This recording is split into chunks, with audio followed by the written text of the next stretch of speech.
So Far Cry 6, just another Far Cry game. Well, so some people say. Me? I'm not so sure about that.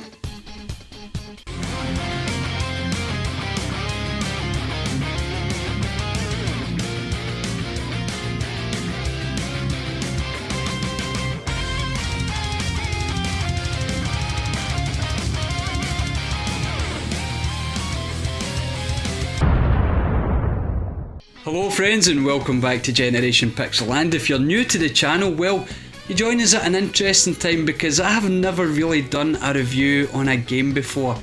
Yes, I've talked about a lot of games and done a lot of lists and talked about gaming systems.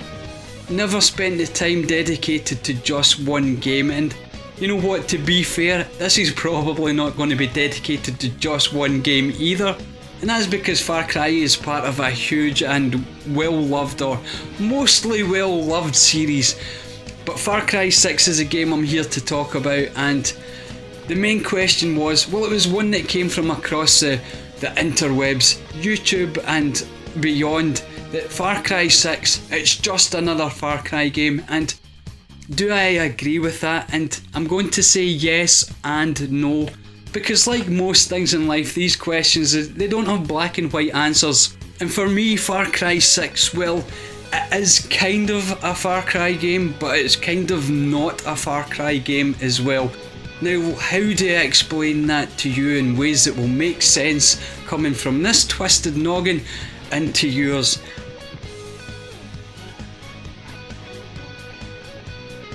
And that's quite simply the atmosphere, and that's what I'm going to start with in this game. The atmosphere of Far Cry 6 is much lighter, it's much more fun, and it's far less isolated than the previous installments of the games. Now, if you're not a fan of the Far Cry series, if you haven't really played any of them, then one of the main things that you'll probably pick up on if you look back on them is that you're a character that's been taken out of his home environment, shoved into an alien landscape, and by that I don't mean Mars or Jupiter, though that can happen, and left to fight and struggle a way through, all on your lonesome and equipped only with your wits usually, and what you can pick up along the way to help you on this journey. And Far Cry 6 doesn't quite have this level of intensity when it comes to the feeling of oppression and isolation that the other games tended to lean on. And that's quite simply because for the first time, you've not been taken out of your home environment. You are a character who is situated in his own home country, and not only that, you're a fully trained professional soldier, more than equipped to take on what he's about to face. Now, I don't know if Ubisoft have done this on purpose or not, just to shake up the series a little bit, because to me it shakes it up quite a lot, because the tone and feeling and atmosphere of the Far Cry games are a big part of what makes them what they are, or that has done in my eyes anyway. Giving Far Cry 6 a character who knows he's on his home turf, knows he's a professionally trained soldier, and knows he has the support of, almost an army behind him already, well, it takes away a lot of the fear and isolation and panic that you tend to have, especially early on in the first 5 Far Cry games. And this leads to another shake-up in the series. It's much more fun, and by that I don't mean that the Far Cry's 1, 2, 3, 4 and 5 weren't fun. Of course they were fun. I've played 5, well, more than once, let's just say that. I went back and played 3, 4 and Far Cry Primal as well, of all things, which is, well, that's another story. And of course found them fun, but this one is fun because it's lighter. It's a game that you can dip into and just play for giggles. And I'm not going to joke, at times I felt like I was playing not so much a Far Cry game, but a Just Cause game.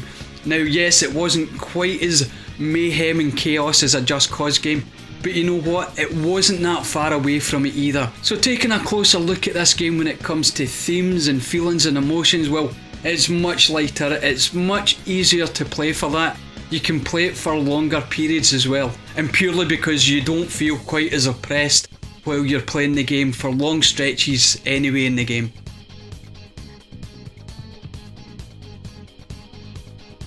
Graphically, the game is exactly what you'd expect from a Ubisoft game in 2021, and that's of the highest calibre. Of course, you can't just put out a game now, not if you're a big AAA developer, and expect to get away with it. No, these graphics need to look as photorealistic as they can, or photorealistic as they should before it becomes uncanny valley.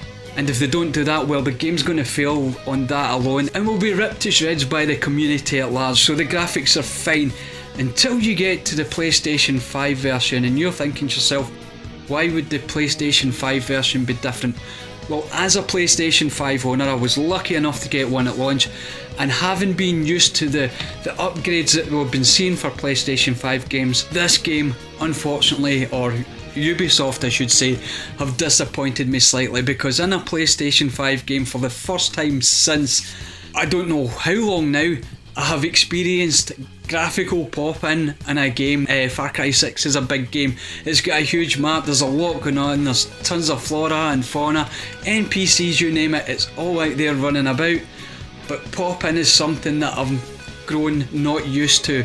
Now, playing maybe on the PlayStation 4 and especially on the PlayStation 3, yes, pop-in is something that you were just used to. It wasn't a big deal, it didn't break your immersion.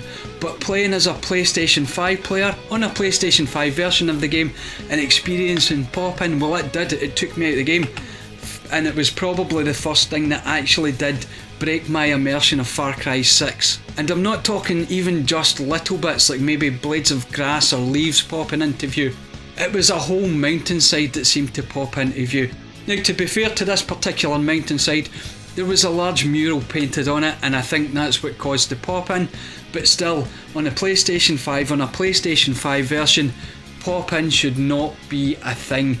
Not with the speed of that SSD, and not considering what the other games have managed to do before now. So, Ubisoft, get onto that. No more pop-in in your games, especially if you're going to throw it out as a PlayStation 5 version of a game.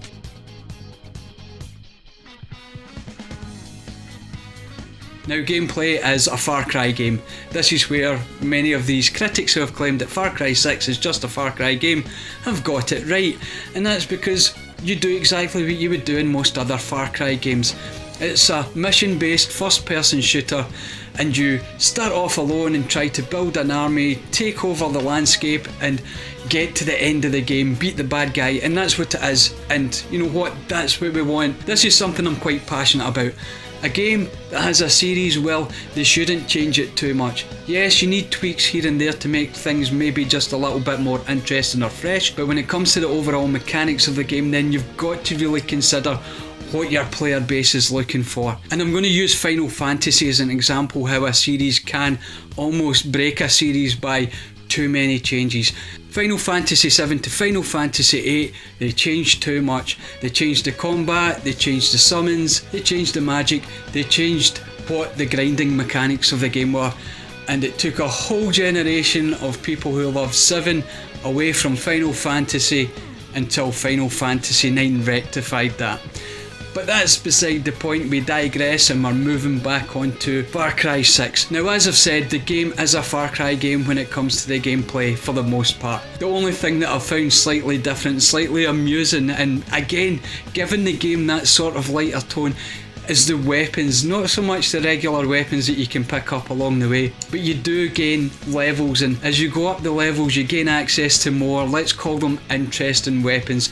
Weapons, for example, that say fire CDs at your enemy and play that song while they're getting fired, and things like that. As I said, it kinda harkens me back to the likes of Just Cause 3 and some of the odd weapons that you could pick up along the way in that game. So yes, for the most part, it's a Just Cause game. It's a first person shooter, it's mission based, and you're working your way through a fairly linear story to get to the bad guy at the end. But yes, it has some tweaks, it has those interesting weapons and interesting companions, which is something that I'll move on to next. Now, with my experience of Far Cry games, you do get companions along the way that will help you out. Makes the games feel a little less isolated, a little less oppressive, and you need that every now and again, because it would just be too much if it was 24/7 you alone scrambling for your life. Now, in Far Cry 6, instead of getting human companions or the ability to get human companions, all all your amigos, as they're called, well, they're animals, and not just regular animals. They're of course Far Cry animals. They're slightly odd, and I think they're far odder than any of the animals that I saw in Far Cry 5. Now in Far Cry 5 you could get Boomer the dog and Cheeseburger the bear and a host of other animals, but alongside them you had of course human NPCs that would join you on the journey from time to time, or if you so desire to take them along for all of the journey once you had acquired that ability. But with Far Cry 6 you only get the amigos. They're only animals and they're only just slightly a little bit outlandish. Now I don't want to waste too much of your time talking about these, and I don't want to spoil too much of it if you haven't played it, but when one of your amigos is a dachshund in a little doggy wheelchair and you use that particular amigo just to distract guards, you can see that they were going slightly away from the oppressive, real and, you know, kind of terrifying way that they were in the earlier Far Cry games, and making it just a little bit more tongue-in-cheek, a little bit lighter, and certainly a lot more fun in a light fun kind of way.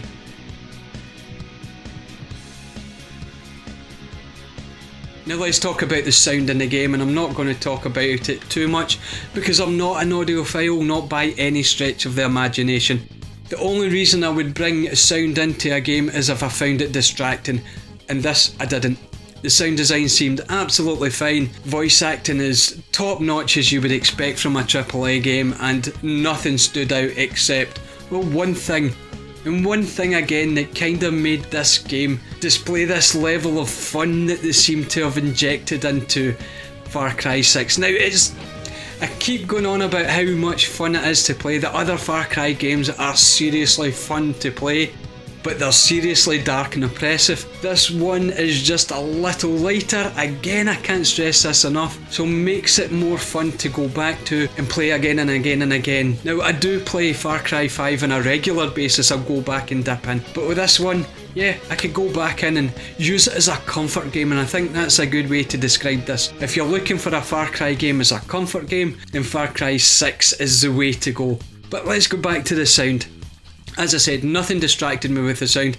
The sound design was all fine, the soundtracks were fine, the voice acting was absolutely top notch. There was one thing again, as I was distracted again by the whole concept of fun, when Livin' La Vida Loca comes on the radio in your car, as you know, car radios and all the Far Cry and Grand Theft Auto and all the games that have cars in them. Well, when that particular track comes on, your NPCs in the cars and yourself can start interacting with it and singing along and tapping their fingers, and that was fantastic. Now, that's supposed to be a bit more immersive, and you know what? It will be as we get used to it, but I just found it extremely funny the first time I experienced it, and you know what? I'm looking to see if there's more little touches like that in the game, which is another reason I'll go back and give it another playthrough even though I've just finished it. So on the sound, yes, it's what you would expect it to be. Quality performances and quality soundtracks, so have no fear about that if you're going to be dipping into this game for the first time.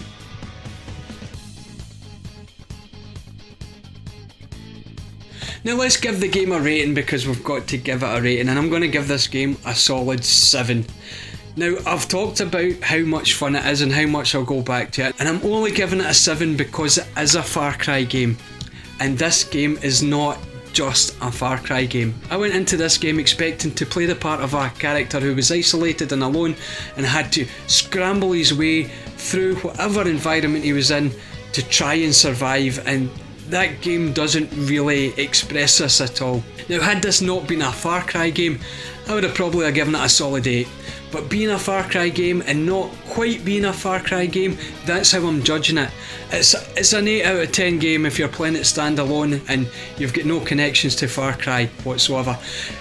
Putting on the title Far Cry 6, I'm going to drop at a point because I completely missed that feeling of isolation in this game. And yes, should you look for a feeling of isolation in a game? I don't know, but I thoroughly enjoyed it in Far Cry 5, and it was one of the things that kept me going in Far Cry 3 while I was struggling to go back and play an older game with older graphics in a game that I had no nostalgia for. So that's why I played the Far Cry games. Now another reason I'm knocking it down to 7 and not giving it a solid 8. A solid 8 is a game where I would play time and time again over the years, happy to dip in, and it will be with Far Cry 6. I just, however, can't give it that recognition as an 8 because it's not a Far Cry game, not properly a Far Cry game. But we're getting away from that. The reason it's getting knocked down to a 7 again is glitches. And not because it's loaded with glitches and not because it has game breaking glitches in it. It's because in the first week there was hardly any glitches and it kind of disappointed me. Now I don't know about you, but I love playing these big AAA titles straight out of the gate because sometimes the glitches are just so much fun. And in Far Cry 5 I experienced so many of them that kind of broke up that feeling of isolation and desperation in that game. Especially early on. Yes, now they're all patched and you can play it start to finish without so much as, one single jeep flying into space. But with this game, I think they baked it too long and got it out pretty damn close to perfect. I mean, yes, I did experience 2 glitches in the game. One of my companions, one of my amigos, a dog, tried to walk up a telegraph pole. He tried to do that for about 30 seconds before he gave up. It was amusing, but it was short and not that interesting. And one time when I was trying to hunt down an enemy in a jeep and I was hiding in the bushes and shot said enemy, or so I thought I shot said enemy, only to emerge from the bushes to see that the enemy was no longer in the jeep and the jeep was on its nose, ass in the air. And that was probably the funniest glitch I had seen in the game.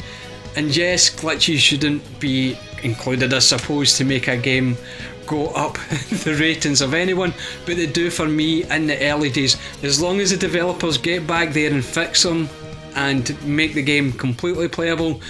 But in the early days, I'm quite happy to do we're basically still beta testing when these games come out, and I'm happy to experience those glitches just for the fun of them.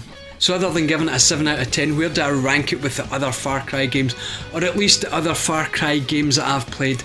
Well, I'm going to rank it at number 3 of the Far Cry games I've played.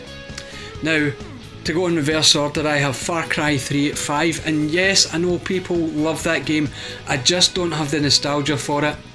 I didn't find Vaas as interesting as most people do who played the game back in the day. I didn't feel like you had enough time with Vaas to properly feel for the character one way or another. Now besides that, Far Cry 4, and that only beat out 3 because it was a graphical improvement. Again, I felt pretty much the same about 4 and 3.